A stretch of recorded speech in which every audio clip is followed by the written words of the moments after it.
हैं कि यहाँ सड़क खराब है, बड़ा बैड इंफ्रास्ट्रक्चर है, जेन अल्फा तो डजंट डिजर्व दिस, मतलब ऐसे पोस्ट दिखे। इस देश के राजनीतिक इतिहास में पहली बार पिछले 10 साल में इंफ्रा में जो काम हुआ है उतना कभी काम नहीं हुआ। यही कारण है कि उस सपने को सच में कन्वर्ट करने के लिए इतना काम हो रहा है। खराब इंफ्रा का पूरा नैरेटिव चलाने की कोशिश कर रही है। उसी कांग्रेस पार्टी की सोच ये थी कि देश के बॉर्डर एरियाज में विकास नहीं होना चाहिए। Independent India, many years as a policy on border, best defense is not to develop the border. क्या स्ट्रैटेजी है हमारी फॉर द नेशनल सिक्योरिटी? जब भी सरकार ये बोलती है कि थ्रेट एलिमिनेट करना है, जड़ से उखाड़ना है, तो ये लोग सोचते हैं कौन सा थ्रेट, कौन सी जड़। पहले की सरकार चुप होकर पीछे से देखती थी क्या बोलना है, क्या वो करना है, जैसे 26/11 के बाद देखा था। राहुल गांधी जैसे जो लीडर्स हैं, कांग्रेस पार्टी के जो नेता हैं, वो साउथ में जाके नॉर्थ की आलोचना करते हैं, नॉर्थ के खिलाफ विश्वमन करते हैं। ठीक है ना, तो इतना बचकाना पॉलिटिक्स का हमारा स्तर है, और वो भी खास करके एमपी के बीच में है कि कोई व्यक्ति जो वहीं पैदा हुआ है, उन्हीं पहाड़ों में, नदियों में बीच में रहा है, उसका फ्लो समझा रहे हैं कि कैसे कूदना चाहिए, पहले टांगों पर होनी चाहिए, पहले सर नीचे होना चाहिए। ठीक है, हो सकता है टूल की आदत है तो फॉलो करने वाली। नमस्कार दोस्तों, मैं श्रेया और आप सभी का एक बार फिर स्वागत है हमारे नए प्रोग्राम पैम्फलेट अनकट में।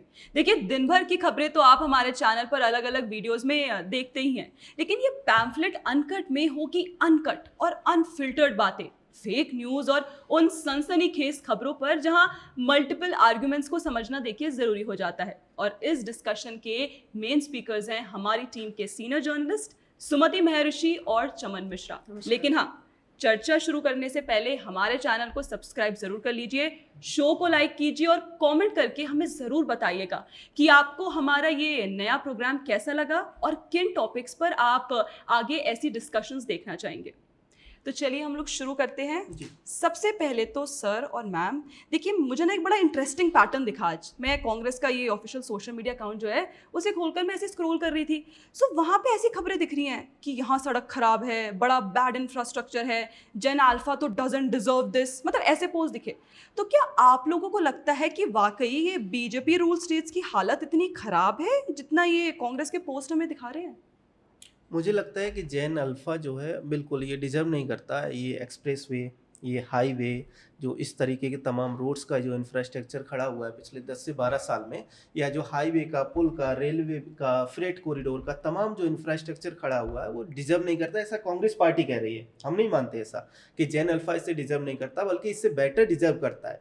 कांग्रेस पार्टी शायद इसलिए कह रही है क्योंकि कांग्रेस जब भी सत्ता में रही, कांग्रेस ने जब भी सरकार चलाई, चाहे यूपीए के 10 साल हो या उससे पहले कांग्रेस जब सरकार में थी, तो उन्होंने कभी भी इंफ्रा को लेकर इस तरह से काम नहीं किया। इस देश के राजनीतिक इतिहास में पहली बार पिछले 10 साल में इंफ्रा में जो काम हुआ है उतना कभी काम नहीं हुआ। और ये तथ्य है, अगर आप रिकॉर्ड्स निकाल के देखेंगे, कोई भी हमारा दर्शक चाहे तो चेक कर सकता है जाके कि कैसे 2014 के बाद इंफ्रा में जबरदस्त तरीके से गतिशीलता आई एक तरह से। और इसमें सबसे बड़ा योगदान जो है, आपको इस बात को मानना पड़ेगा कि पीएम गति शक्ति जो पीएम मोदी लेकर आए 2014 के बाद सरकार में आने के बाद, उसने बहुत बड़ी भूमिका निभाई है।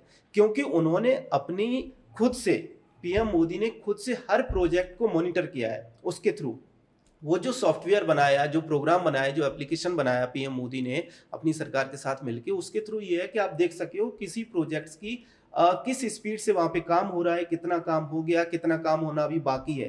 तो जो कई सदियों तो नहीं कहना चाहिए, लेकिन कई दशकों से जो प्रोजेक्ट्स लटके हुए थे, जो अटके हुए थे, उन सभी प्रोजेक्ट्स को इस पीएम गति शक्ति से बल मिला। तो मुझे लगता है कि इस पे जरूर बात होनी चाहिए। आपको क्या लगता है मैम? मुझे तो ये लगता है, थोड़ा जेलसी फील होती है कि हाँ, जब हम छोटे थे तब किसी ने ये नहीं कहा that gen X doesn't deserve it, है ना। तो हमने एटलीस्ट 34 इयर्स तो शायद मैंने ही ऐसे निकाल दिए टूटी हुई सड़कों पर और अलग अलग प्रदेशों में जा के। दूसरा, जेन अल्फा, जैसे चमन सर ने कहा, कि इससे भी ज़्यादा डिजर्व करती है, और शायद यही कारण है कि विकसित भारत का सपना देखा गया। यही कारण है कि उस सपने को सच में कन्वर्ट करने के लिए इतना काम हो रहा है। और यही कारण है कि पिछले 12 सालों में बीजेपी लेड गवर्नमेंट ने 60 से 70% जो है इंडिया के मॉडर्न इंफ्रास्ट्रक्चर पर काम किया है और उसको पूर्ण किया है। और रिमेनिंग जो 30 से 40% है, वो लगा लीजिए कि 60 सालों में हुआ, मतलब 6 दशक आपको उस काम में लगे। जेन अल्फा मेरे ख्याल से और भी बेटर डिज़र्व करती है, और वो कितने इम्पॉर्टेंट हैं, जेनजी इस सरकार के लिए कितने इम्पॉर्टेंट है, इस बात से पता चलता है कि डेडिकेटेड फ्रेट कॉरिडोर 100% काम इस सरकार के अंदर हुआ है। ठीक है ना, recognised startups 99.8%, solar capacity 98%, defence exports 98%, inland waterways cargo 87%, and I can go on and on and on. आपके पास मुझे लगता है फुल लिस्ट रेडी है। हाँ, तो लिस्ट क्योंकि काम हुआ है इसलिए जी। लिस्ट रेडी है हम्म, है ना। और जब ये लोग पास्ट की बात करते हैं तो इनको थोड़ा हम्बल इसलिए भी रहना चाहिए क्योंकि जब आपके पास बेहतर काम है, जैसे कल भी मैंने कॉन्वर्जेशन में बोला था कि जब आपके पास बेहतर काम है और उस वक्त महिला सशक्तिकरण की बात हो रही थी, तब आप थोड़ा हम्बली इंस्पायर्ड हो, उससे सीखें और सुधार लाने की कोशिश करें। एक लेटेस्ट एग्जांपल मैं देती हूँ और वो फिर से कोइंसिडेंटली प्रयागराज का ही है। और सबके पास बहुत cab stories, auto stories, taxi stories होती है, तो हमारे पास भी होती हैं। और वो हमारी गलती है कि हम उनको बताते नहीं हैं, हम क्योंकि हमारे पास पॉजिटिव इतनी है तो हम काम में लग जाते हैं और उसको काम में ढाल लेते हैं। प्रयागराज से there was a very gentle taxi driver who was taking me to the airport और बोले कि मैम अरे आप अयोध्या क्यों नहीं जा रहे, काशी क्यों नहीं जा रहे। तो मैंने कहा अरे भैया बड़ा काम है, वापस जाना है और ऐसे ऐसे, बस काम ख़त्म हो गया। तो बोले कि सड़कें ऐसी हो गई हैं कि बहुत ही बेवकूफ़ी होगी अगर आप इतनी दूर आए हैं और आप जा नहीं रहे। दूसरा एक बहुत अच्छा एग्जाम्पल दिया, he told me about how his savings as a taxi driver have improved and how those savings have improved his lifestyle, उनके बच्चों की एजुकेशन। और अपने पत्नी के गुण तो वो गाना बंद ही नहीं कर रहे थे क्योंकि वो बहुत प्रसन्न थी उस टाइम। और तब से अब तक भी कितना, ये 2022-23 की बात है, तो मध्य प्रदेश, राजस्थान, उत्तराखंड, उत्तर प्रदेश और आपका महाराष्ट्र, यहाँ तो मैंने ही देख लिया अपने पिछले मुझे 4-5 लग रहा है साल नए भारत की ना तस्वीर अब एकदम बदल चुकी है। आप बिल्कुल। लोगों ने वो देखी एक वंदे भारत की जो हाँ, ट्रेन जो का visuals विजुअल आ चल रहा रहा है, ग्रीन फॉरेस्ट, उसके बीच में से वो ऑरेंज कलर की बिल्कुल। एकदम ऐसा लग रहा है स्नेक जा रहा है बीच में से, इतना ब्यूटीफुल वो विजुअल है। आई थिंक सो नए भारत की तस्वीर ही बदल गई है। विजुअल स्टोरी चेंज हुई है। बिल्कुल। सो इसमें श्रेया आगे बढ़ो आप, उससे पहले मैं बस 2 पॉइंट्स कहना चाहूँगा। जो मैम ने कहा कि आंकड़े बहुत सारे हैं और बहुत सारे बताए जा सकते हैं, लेकिन मेरा कहना है प्रत्यक्षम किम प्रमाणम। हमारे सामने दिल्ली देहरादून एक्सप्रेसवे है, हम यहाँ से देखते हैं। सो अगर आप सिर्फ यूपी की बात करेंगे, यूपी में 7 से 9 एक्सप्रेसवे इस टाइम पे हैं। लेकिन दिक्कत ये है कि कांग्रेस पार्टी आज जो खराब इंफ्रा का पूरा नैरेटिव चलाने की कोशिश कर रही है, उसी कांग्रेस पार्टी की सोच ये थी कि देश के बॉर्डर एरियाज में विकास नहीं होना चाहिए। क्यों नहीं होना चाहिए? क्योंकि उन्हें लगता था कि अगर हमने सड़कें बना ली तो वहां से दुश्मन घुस आएंगे। तो इस सोच के साथ जब आप काम करते हो, इस सोच के साथ जब आप सरकार में रहते हो, तो फिर आप कैसे इंफ्रा डेवलप करोगे? या फिर या फिर आप इस सोच के साथ रहते हो कि अगर सड़क अच्छी बन गई तो आधा घंटा या 2 घंटे प्रयागराज पहले पहुंच के हम क्या करेंगे? सो रवीश कुमार का जी। सो जब इस सोच के साथ कोई भी विचारधारा काम करती है तो उसे इंफ्रा को लेके कभी काम करने की जरूरत नहीं है, क्योंकि उसे पता है कि उसकी विचारधारा उसी तरह की है कि उसे काम नहीं करना है। अच्छा, अच्छी बात यह है कि बरसाती सीजन है, शायद इसीलिए लोग इतना बोल भी रहे हैं। वो बरसाती सीजन में जहाँ जहाँ नुकसान पहुँच रहा है और जिसको हम रियल टाइम में देख रहे हैं, वहाँ बिल्कुल। इमीडिएटली उस वक्त काम हो रहा है।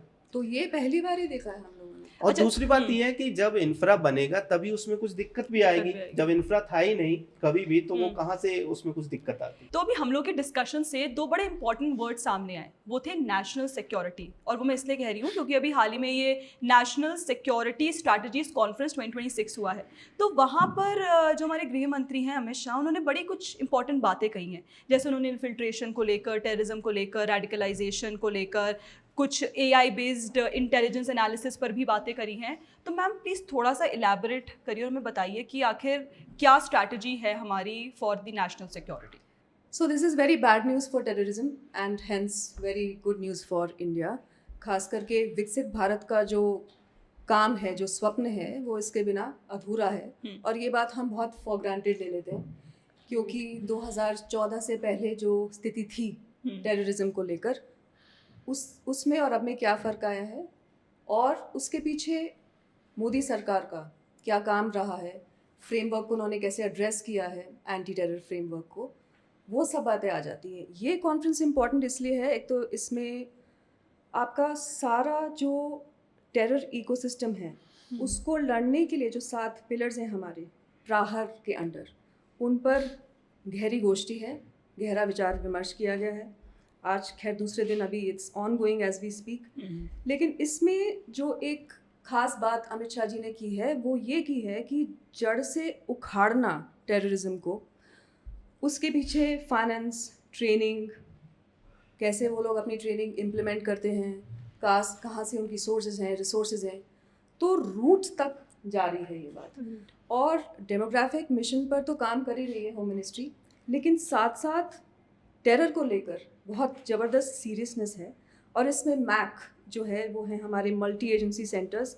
तो इसमें अमित शाह जी ने कहा है कि AI बेस्ड एनालिसिस चाहिए उनको, जितनी भी मल्टी एजेंसी सेंटर्स में इंफॉर्मेशन अवेलेबल है उस पर, ठीक है। और दूसरा एक इम्पॉर्टेंट पॉइंट जो उठ रहा है वो ये है कि उआपा को लेकर जो पुलिस कार्रवाई करती है, तो उसके लिए उन्होंने कहा है कि कॉम्प्रिहेंसिव तरीके से किया जाए और उसके लिए एक इंटीग्रेटेड अप्रोच इस्तेमाल की जाए।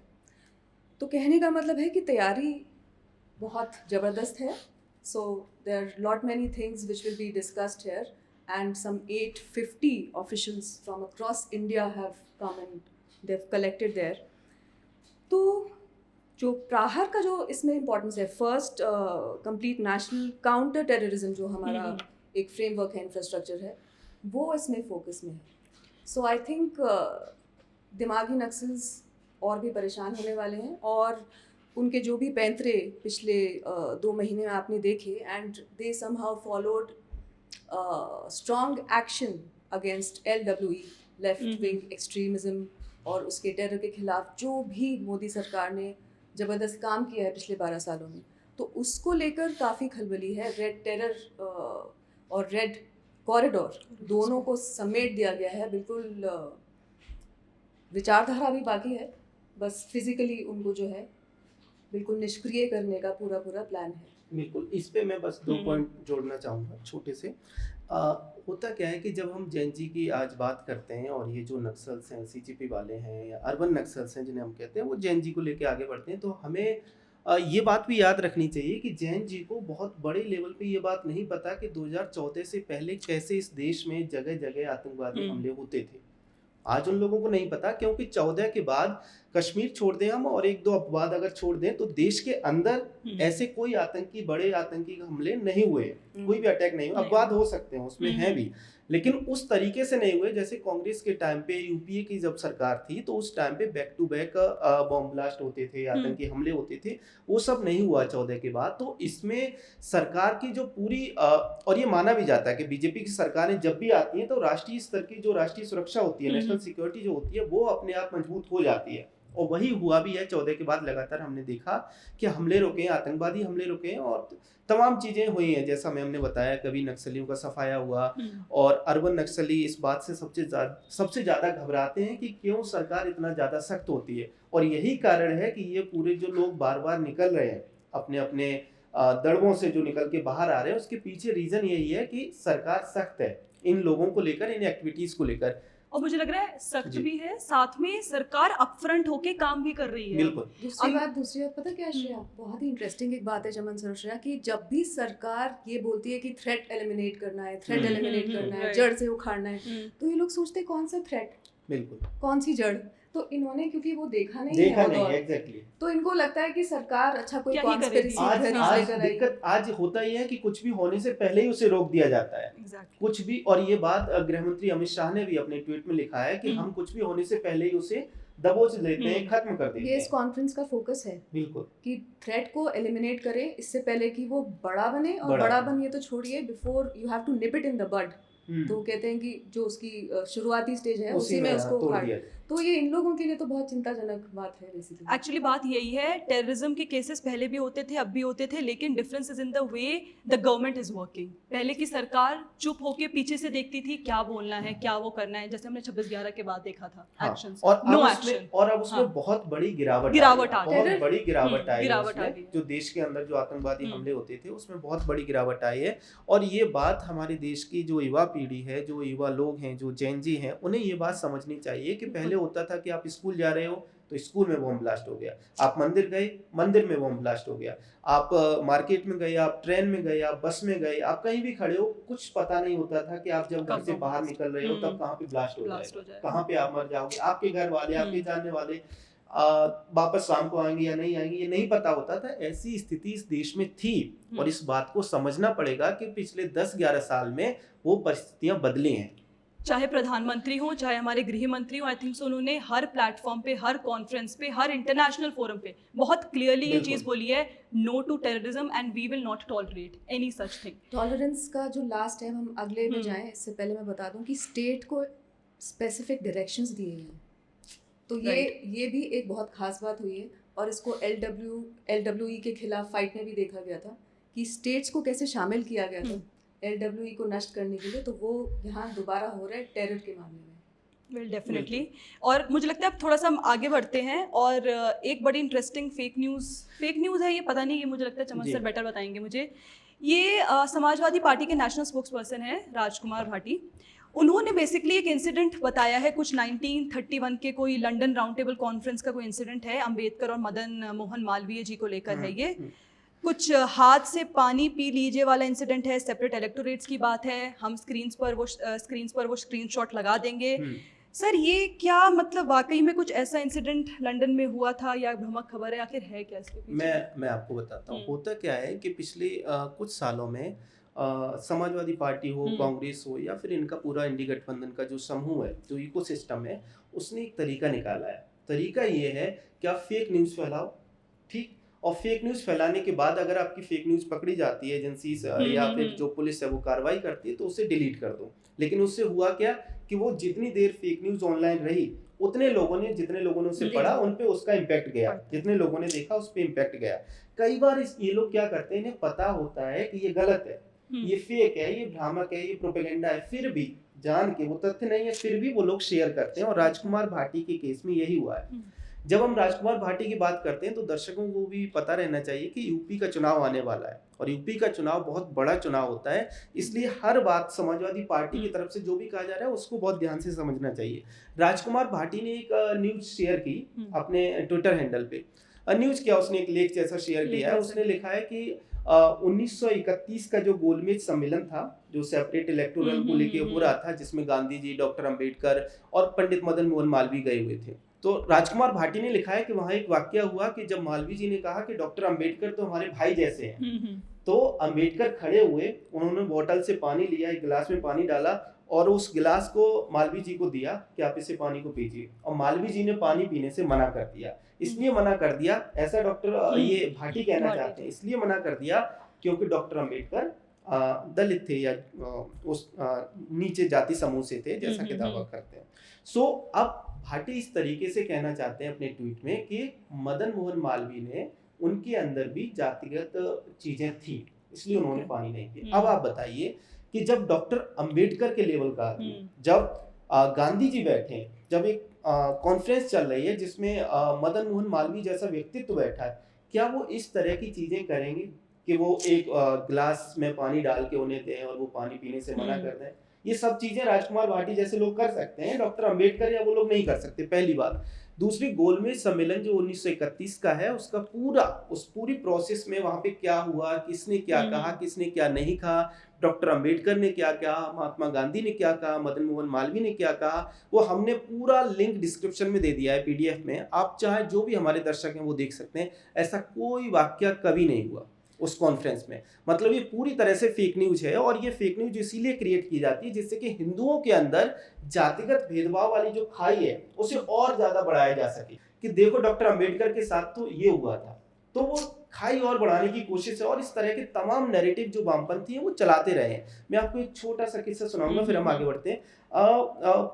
कांग्रेसी वामपंथियों ने, जो इनके इंटेलेक्चुअल्स हैं, जो बुद्धिजीवी, उन्होंने एक किस्सा चलाया कि एक बार पंडित नेहरू थे, वो रूस गए और रूस में उनके साथ जगजीवन राम गए।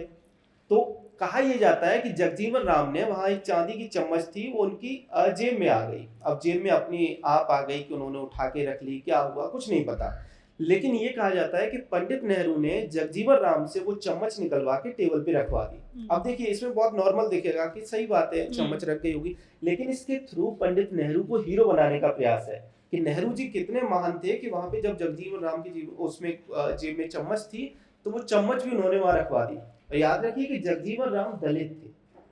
सो अब आप समझ सकते हैं, हमारे दर्शक समझदार हैं, वो समझ जाएंगे कि इस किस्से को जो फैलाया गया, जो भ्रामक न्यूज फैलाई गई, जो ये पूरा साइटेशन किया गया, सर्कुलर साइटेशन की जो हम बात करते हैं अक्सर एक दूसरे को साइट करके, उसका कोई ऐतिहासिक प्रमाण नहीं मिलता, कोई तथ्य नहीं मिलता, लेकिन वो चलाते रहते हैं, जिससे कि एक तरफ नेहरू को हीरो बनाया गया और दूसरी तरफ जो भाटी के केस में हमने देखा कि वहां पे जातिगत खाई को और गहरा किया गया। इसमें दो संदर्भ मुझे और दिख रहे हैं चमन जी, वो ये कि पंडित मदन मोहन मालवीय जी को लेकर एक डाउट सीडिंग एक्सरसाइज जारी है, और वो इसलिए भी जारी है क्योंकि 2014 में इन लोगों ने देखा कि पीएम मोदी के लिए वो कितने इम्पोर्टेंट हैं, खास करके काशी के संदर्भ में वो कितने इम्पोर्टेंट हैं। दूसरी बात यह है कि अगर आप दिमागी नक्सल्स के पर्चे पढ़ें, जो इनकी वेबसाइट्स हैं, जो न्यूज़ वेबसाइट्स, उसमें एक एक्सरसाइज भी आपको दिखेगी विच इज़ वेरी कंसिस्टेंट, और वहाँ पर पंडित जी को डिस्क्रेडिट करने का पूरा जो है प्रोग्राम चला हुआ है। और ये भी कहा जाता है कि जो आपका हिंदुत्व है उसमें इनका बहुत बड़ा हाथ था। तो ऑब्वियसली इनको इस बात से भी एक बहुत बड़ी दिक्कत है कि पीएम मोदी और home minister Amit Shah ji during the last 12 years and perhaps even before that, ये लोग इस लीडरशिप को, जिसमें आपके सी राजा गोपालाचारी जी भी आते हैं, पंडित जी आते हैं और सरदार पटेल आते हैं, तो जो कांग्रेस की लीडरशिप थी उसको लेकर एक नेशनल डायरेक्शन जो दिया है बीजेपी ने, उससे लोगों को काफ़ी दिक्कत। तो जहाँ कास्ट का परहैप्स एंगल होगा, जैसे आपने कहा, और वो बहुत वैलिड पॉइंट है कि हिंदू कम्युनिटीज़ को एक दूसरे के खिलाफ खड़ा करना है, कन्फ्रंटेशन पैदा करना है। उसके अलावा मुझे एक ये भी लगता है, ये बिल्कुल निश्चित तौर पे ये हो सकता है कि मालवीय जी के खिलाफ एक सुनियोजित प्रोपेगेंडा चलाया जा रहा है, और इसके पीछे हमें तथ्य आपने जैसा कि बताया वो दिखाई भी देते हैं। ये बिल्कुल निश्चित तौर पे ये हो सकता है। एंड इन फैक्ट एक और चीज़ है, जैसे अभी आपने मेंशन किया यूपी के चुनाव आ रहे हैं, तो उस टाइम पे स्पेसिफिकली समाजवादी पार्टी के साइड से कास्ट बेस जो ये फेक नैरेटिव्स हैं, जो ये भ्रामक खबरें हैं, बहुत ही आम सी बातें हैं, और मुझे लगता है बहुत ज़रूरी है कि हम इनके किसी भी ट्वीट को नज़रअंदाज ना करें। एंड आई थिंक सो हमारी भी वही कोशिश है कि हम कैसे करके इनके जो भी फेक न्यूज़ हैं उनको हम लोग बर्स्ट करें और आपके पास हम ऐसी डिस्कशंस के थ्रू ये लाते रहें। और जब यहाँ बात यूपी की हो भी गई है, तो एक मेरे पास बड़ी पॉजिटिव सी खबर है आज। पॉजिटिव खबर ये है कि जो यूपी टूरिज्म के मिनिस्टर हैं, उन्होंने उड़ीसा गवर्नमेंट को इनवाइट किया है बेसिकली काशी आकर अपॉर्चुनिटीज़, टूरिज्म अपॉर्चुनिटीज़ एक्सप्लोर करने के लिए। तो मुझे तो लगता है ये जो कल्चरल कोलैबोरेशन हो रहा है इंटर स्टेट, जो बेसिकली अगर मैं बोलूँ तो हमारे एक भारत श्रेष्ठ भारत इनिशिएटिव में बहुत परफेक्टली मैच करता है, फिट इन करता है। तो वो हमारी यूनिटी को कैसे स्ट्रेंथन कर रहा है, कल्चरल एक्सचेंज को कैसे स्ट्रेंथन कर रहा है। मैम ऑफ कोर्स आपसे बेटर कौन होगा इस पे पूछने के लिए? मेरे से बेटर तो बहुत लोग होंगे, so I will not say that I am best at speaking at this, अभी थोड़ा टाइम। लेकिन मुझे बड़ी एक्साइटिंग लगी है news, and I would say that I was really waiting for it. तो आप ये सोचो कि मतलब I am having goosebumps right now. वो इसलिए भी है क्योंकि देखिए, यूपी और तमिलनाडु, यूपी और कर्नाटका, यूपी और तेलुगु स्पीकिंग स्टेट्स, यूपी और उड़ीसा, ठीक है, और यूपी और केरला। नॉर्थ साउथ तो है ही, नॉर्थ साउथ है, but there many aspects of devotion, भक्ति, है ना, जो हमारे जो एक फ्लो है इन स्टेट्स और यूपी के बीच में, जिसको नकारा जाता है। लेकिन अब इससे कनेक्टेड है हमारा पिछला वाला जो कॉन्वर्सेशन है पंडित जी के बारे में, तो मैं उसमें अभी नहीं जाऊंगी, वी डिस्कस्ड इट। बट ये जो शिफ्ट है, ये नेशनल स्टेट शिफ्ट है ना, जो उड़ीसा के साथ जो अभी ये संपर्क बनाया जा रहा है, आप देखेंगे कि और मैं उसको देखकर तो बहुत ही भावुक हो गई थी और बहुत ही हैरान भी थी कि अयोध्या जी में काफ़ी लोग हैं जो जगन्नाथ धाम से आते हैं यात्रा करते हुए, एंड उनको आप अगर इकोनॉमिक तबके से देखें तो वो बहुत ही नीचे तबके से आते हैं, उनकी भक्ति इतनी स्ट्रांग होती है। लेकिन अयोध्या जी, काशी और श्री जगन्नाथ धाम, इनके बीच का जो कनेक्शन है ना, तो वो श्री राम मंदिर बनने से बहुत स्ट्रांग हो गया है। दूसरी बात है कि टूरिज़्म, चाहे वो स्पिरिचुअल टूरिज़्म हो, सनातन से जुड़ा टूरिज़्म हो, या फिर tourism from the sense of discovering UP, तो वो एक बहुत बड़ी उपलब्धि है। तो यहाँ पर टूरिज्म मिनिस्टर हैं यूपी के, उन्होंने उड़ीसा को इनवाइट करा है कि आप यहाँ पर डिफरेंट अपॉर्चुनिटीज़ ढूंढें, और साथ में उन्होंने एरियाज भी आइडेंटिफाई करे हैं which show his awareness of how things can turn around. तो उन्होंने बोला है कि जहाँ यूपी के पास स्पिरिचुअल टूरिज्म है, हेरिटेज एंड फोक एस्पेक्ट्स हैं, ठीक है, और आपका खान पान तो है ही, वहीं उड़ीसा की जो है मैरिटाइम लीगेसी का इन्होंने नाम लिया है। तो उनके लिए इम्पोर्टेंट, यूपी के लिए इम्पोर्टेंट होना बड़ी खबर है। दूसरा टेम्पल्स तो है ही, ट्राइबल कल्चर, ठीक है, और हैंडीक्राफ्ट तो it's out of the league, है ना। तो दोनों का जो हैंडीक्राफ्ट का जो सम्मेलन हो सकता है उड़ीसा का, so what I C happening if it is taken seriously, कि तमिलनाडु और यूपी के बीच जो इस्टेब्लिश करने की कोशिश करी गई है पिछले 3 साल में, काशी तमिल संगम के थ्रू, और सौराष्ट्र और तमिलनाडु के बीच में भी हुई है। तो अब उड़ीसा का बहुत इम्पोर्टेंट है कि यूपी और उड़ीसा में, और इनफैक्ट उड़ीसा और उत्तराखंड में भी होना चाहिए। So it's a huge development and we should celebrate it, and I want to congratulate Yogi Adityanath ji's government and the UP tourism minister for it. It's a big step that they have taken. Sir, आप कैसे इस cultural unity को देखते हैं in terms of national unity, cultural unity, जो collaborations हो रहे हैं, आप कैसे देखते हैं इसको? मुझे लगता है, मेरी बहुत छोटी सी टिप्पणी है इस पे, मैम ने जब बोल दिया है विस्तार से, मुझे लगता है कि एक ऐसे दौर में जब हम राजनीति के इतने निचले स्तर को देख रहे हैं, जहाँ पे राहुल गांधी जैसे जो लीडर्स हैं, कांग्रेस पार्टी के जो नेता हैं, वो साउथ में जाके नॉर्थ की आलोचना करते हैं, नॉर्थ के खिलाफ विश्वमन करते हैं, तो उस टाइम पे इन सब चीज़ों की हमें और ज़्यादा ज़रूरत है। बिल्कुल। क्योंकि जब राहुल गांधी या कांग्रेस पार्टी जब ये कहते हैं कि India is a state of unions, तब उनका सेंस यही रहता है कि वो इस देश को एक देश के तौर पे नहीं देखते, एक राष्ट्र के तौर पे नहीं देखते, एक यूनिट के तौर पर नहीं देखते, बल्कि अलग अलग देखते हैं, खंडों में देखते हैं। तो उस विचारधारा के खिलाफ अगर हमें लड़ना है, तो उसमें सबसे बड़ी हमारी ताकत, और हमेशा से रही है, चाहे मुगलों की सोच हो, मुगलों का आक्रमण हो, या उससे पहले जो भी भारत पे आक्रमण रहे, सनातन हमेशा से हमारी ताकत रही है, भारत की ताकत रही है, और वही इस बार भी हमें लगता है कि देश की एकता के लिए जरूरी है। एंड आई थिंक सो ये एक सॉफ्ट पावर का भी एग्जांपल हो सकता है मैम। सॉफ्ट पावर तो अगर उड़ीसा और यूपी का संगम हो गया ना, so India can actually be, and which is between UP and every state and every state with every state. तो सॉफ्ट पावर के तो हम we can be the unbeatable leaders basically. अभी भी हम एग्जेम्पलरी हैं, वो तो हम उसको बहुत अंडर यूज करते हैं अभी भी। बिल्कुल। एक इसमें इम्पॉर्टेंट आंकड़ा देती हूँ बस, वो ये कि 2025 में 156 करोड़ टूरिस्ट्स थे यूपी में जो आए हैं।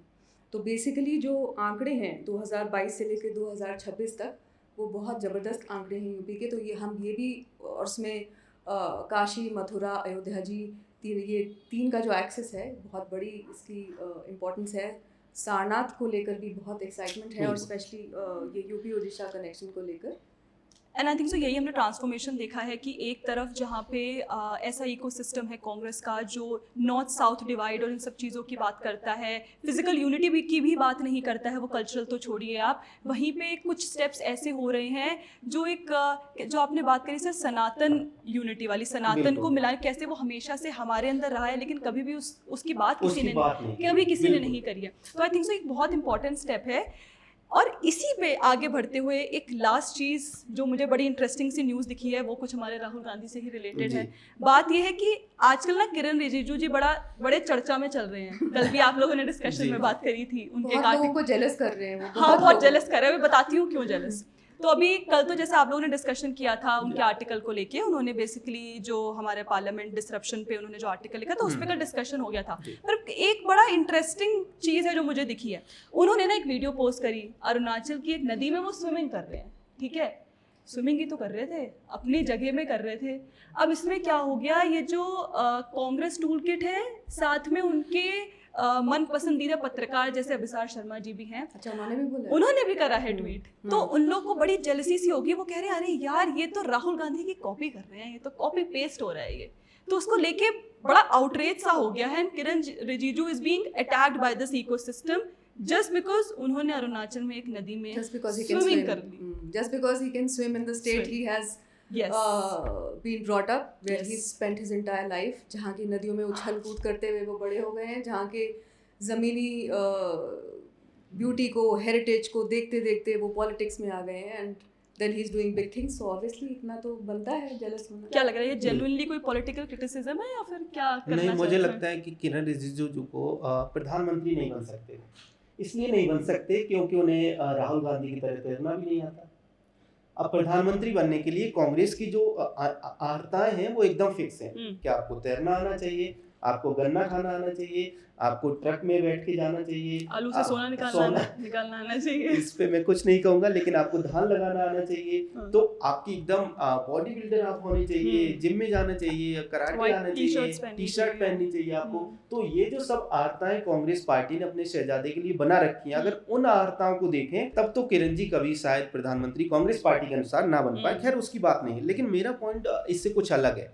अगर गंभीरता से हम अगर इस बात को देखें तो इसको आप देखिए कि पवन खेड़ा बहुत आक्रामक है। पवन खेड़ा के ट्वीट पर ही उन्होंने रिप्लाई किया है। सो अब इसको हमें देखना पड़ेगा कि पवन खेड़ा आखिरकार इतना क्यों उछल रहे हैं, क्यों कूद रहे हैं, क्योंकि उनकी तपस्या पूरी हो गई, उन्हें राज्यसभा सीट भी मिल गई, इसके बाद भी वो उछल रहे हैं। क्या इसके पीछे का ये कारण है कि सोनिया गांधी उनका नाम नहीं जानती? हमने देखा कि भी हाल ही में सोनिया गांधी उन्होंने क्या बोला था, सफेद बालों वाला, हाँ इसी नाम से कुछ बुलाया था। तो हो सकता है कि वो और ज्यादा तपस्या कर रहे हैं जिससे कि सोनिया गांधी उनका नाम जान जाए। या फिर इसके पीछे का एक कारण मुझे ये भी दिखाई देता है कि कांग्रेस पार्टी इस समय फ्रस्ट्रेशन में है।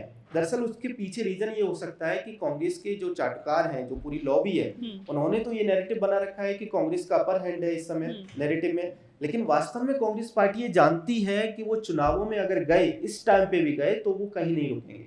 तो इसलिए वो उनकी हताशा जो है वो इस तरह की भाषा में दिखाई दे रही है। अगर आप पवन खेड़ा की भाषा देखेंगे, अकेले पवन खेड़ा की, तो पिछले दिनों अमित शाह, गृह मंत्री अमित शाह को लेकर उनका एक वीडियो आया था जिसमें वो कुछ भी अनाप शनाप बोल रहे थे, जिसकी हम बात भी नहीं कर सकते यहाँ पे। तो इस तरह से जो हताशा है वो तभी निकलती है जब आपको पता है कि आप पीछे जा रहे हैं। मुझे एक्चुअली कांग्रेस इधर इतनी इंपॉर्टेंट नहीं लगती, मैं थोड़ा अलग व्यू देती हूँ इस पर, और वो बहुत बोरिंग भी लगता है that they have to jump to defend a person who can swim in some other water body. ठीक है ना, तो इतना बचकाना पॉलिटिक्स का हमारा स्तर है, और वो भी खास करके एमपीज़ के बीच में है। ठीक है ना, इसमें बात मुझे लगती है क्लास की, दूसरा प्रिविलेज की, तीसरा थोड़ा कॉलोनियल आपकी सोच है, ब्राउन सिपॉइज वाली सोच है। ठीक है, लेकिन सबसे बड़ी बात जो मेरे लिए इम्पोर्टेंट है कि आप ये देखकर जेलस हो रहे हैं कि कोई व्यक्ति जो वहीं पैदा हुआ है, उन्हीं पहाड़ों में, नदियों में बीच में रहा है, उसको आप फ्लो समझा रहे हैं कि कैसे कूदना चाहिए, पहले टांग ऊपर होनी चाहिए कि पहले सर नीचे होना चाहिए। ठीक है, लेकिन आपने ये कभी कंपैरिजन करने की, हो सकता है उन्हें टूल पिट की आदत है तो वो फॉलो करने वाली, कभी ये कंपैरिजन नहीं किया आपने कि नॉर्थ ईस्ट में किरण जी ने जो काम किया है, या हिमंता बिस्वा शर्मा के समय में जो काम हुआ है, या पूरे बीजेपी लीडर्स ने जो इकट्ठा, अगर आप सबका कंबाइंड एक एफर्ट देख ले, सबका कंबाइंड कंट्रीब्यूशन, नॉर्थ ईस्ट के संदर्भ में तो हम कंट्रीब्यूशन ही बोलेंगे ना, तो वहाँ आपको प्रतिस्पर्धा नहीं है। लेकिन कोई कहाँ गोता खाए और कितना पानी बाहर आए, तो उससे आपको इतना यू बिकमिंग सो रेस्टलेस, इतनी उथल पुथल मची हुई है उनके पूरे फॉलोअर्स में। तो ठीक है, हम हंस सकते हैं, they are giving us a chance to be non serious in serious things. Actually इसी से अब हम लोग अपनी वीडियो के एंड पे आ रहे हैं, एंड मैं भी एक पॉइंट ऐड करूंगी। देखिए, मुझे तो ये लगता है कि जो कांग्रेसियों का काम है ना, वो यही है कि अपने ये जो नॉट सो कॉल्ड ये जो शहजादे हैं राहुल जी, उनको एक पोस्टर बॉय के रूप में दिखाना, क्योंकि वो जानते हैं कि चुनाव जीतना तो छोड़िए, इनकी एनर्जी जो है वो बस ऐसी ही ऊल जलूल चीज़ों में वो इन्वेस्ट करते हैं। खैर, अब दोस्तों इसी नोट पर हम लोग इस शो को यहीं ख़त्म करते हैं। आप प्लीज़ अपनी राय हमें कमेंट सेक्शन में ज़रूर बताइएगा, और ऐसे और कंटेंट के लिए हमारे चैनल को सब्सक्राइब करना ना भूलें। धन्यवाद, नमस्कार।